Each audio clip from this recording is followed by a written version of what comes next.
سیدنا عثمان بن ابو العاص رضی اللہ عنہ نے رسول اللہ صلی اللہ علیہ وسلم سے بدن کے درد کی شکایت کی تو آپ صلی اللہ علیہ وسلم نے فرمایا، درد کی جگہ اپنا ہاتھ رکھو اور 3 مرتبہ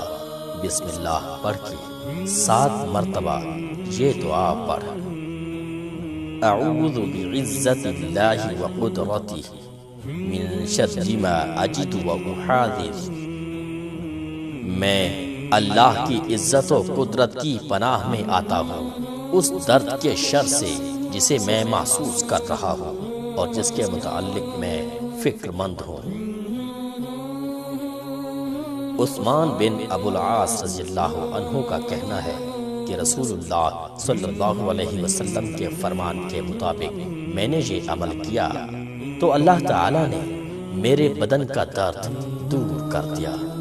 اب میں یہی عمل گھر والوں کو بھی بتاتا ہوں اور لوگوں کو بھی اس کی تلقین کرتا ہوں۔ صحیح مسلم حدیث نمبر 2202، سنن ابی داؤد حدیث 3891۔